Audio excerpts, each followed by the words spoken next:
This is a world where somebody can have over $100 billion.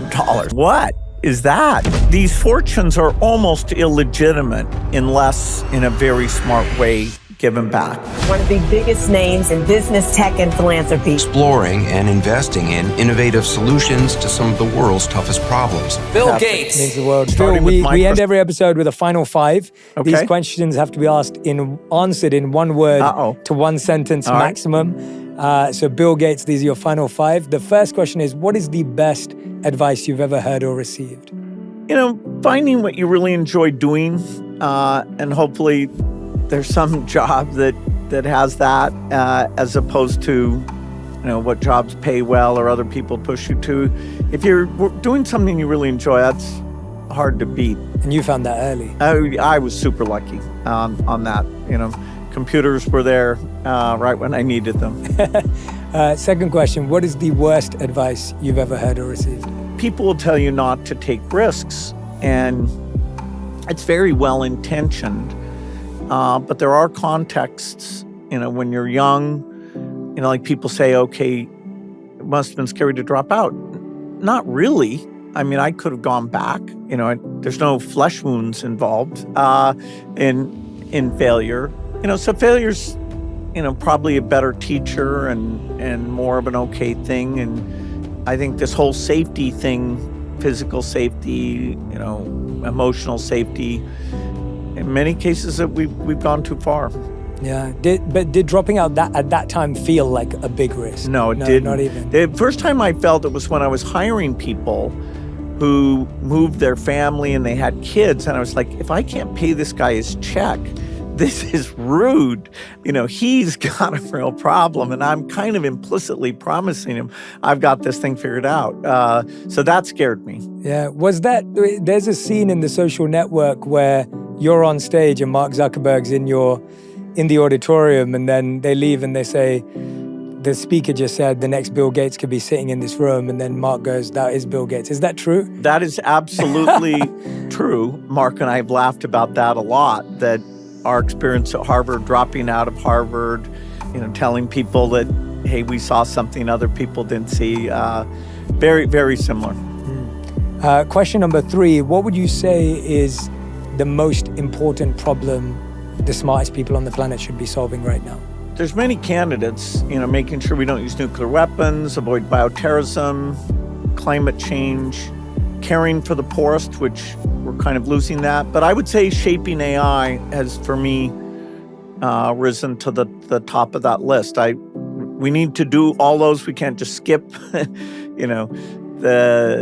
any of those. But this one is going to be a very big deal in the next decade.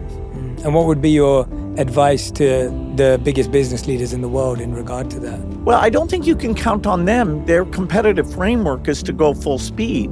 And so only government's in a position to say, wait a minute, slow down. For the good stuff, you want them to lower the price and get it done sooner. And so we can't, although yes, they should be part of the dialogue and they're humans and citizens too, but you can't count on them because the metric for them is to go full speed.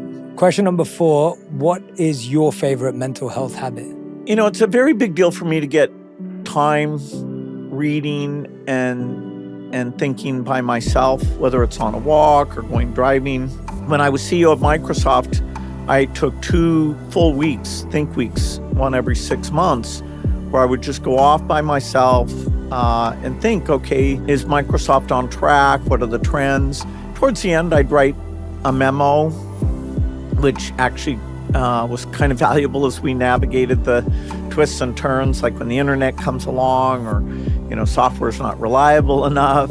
I need that time to think, even though I love quick thinking, being in a meeting and spotting a mistake. Most of my good work has come from the kind of slow thinking where I'm off being reflective and maybe coming up with some non-obvious ideas. Maybe is a little bit being on the spectrum, I need that refreshment. When I see my schedule with lots of social interaction, for a week, then I'll try and make sure the next week has a little bit less of that. But, to maintain creativity, you have to have some calmness and be not behind. If you feel like you're behind, like you turn on your email like, I'm late, that your creativity gets squeezed out, one of the first things. And does that think week need to be in nature? Are you away from everything? Are you simply thinking? Are you taking books? Are you journaling? Or is it? I'm taking books to read, but I'm also taking very long walks. On your own. And just thinking about things. And I take a tablet of paper and write things down quite a bit. And, I'm pretty religious. I'm not taking phone calls. I'm not browsing the news. The news can wait.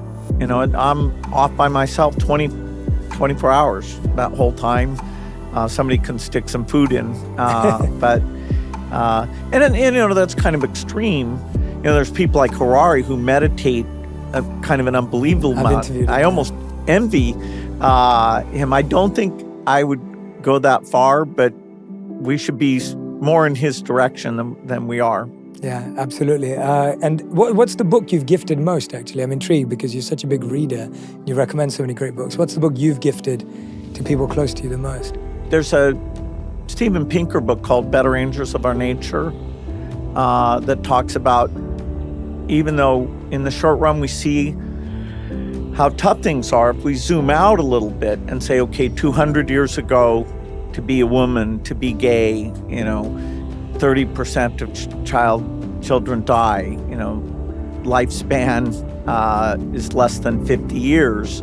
That's not saying there's a guarantee that those bad things we talked about won't happen, but people are a little overwrought and saying, okay, this approach to government is failing. Maybe we should try something radical, like not, being fully democratic. I'm like, whoa, wait a minute here. Yes, we need to feel bad about the things we're not doing, but we also need to have a perspective. The system of scientific inquiry and democracy and widening our circle of care, beyond our family, clan, nation, as we discover new things and we can share more resources, that really is working.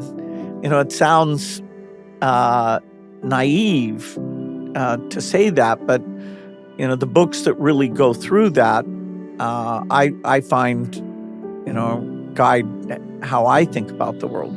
Absolutely. Fifth and final question. If you could create one law that everyone in the world had to follow, what would it be?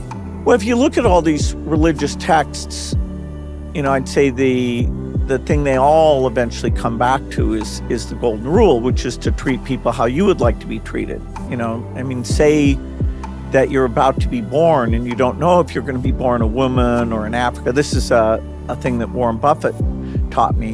What you get to construct the world and how fair it is, and then we will randomly pick and you will be born in some place in some way. And I think the construct that would guide the world you'd want for that is very much going back to that golden rule. Not, okay, let's win wars, let's outcompete or have more money or resources than other people. And so it's it's one of the few universal truths that we should have that guide our behavior. I love that. Bill, thank you so much for your time on Purpose today, and genuinely so grateful for your time and energy. It was thrilling to talk to you, and I loved getting an early copy of the book and being ahead of the world on it. So thank you so much. Well, I've loved our conversation, so look forward to more. Thank you.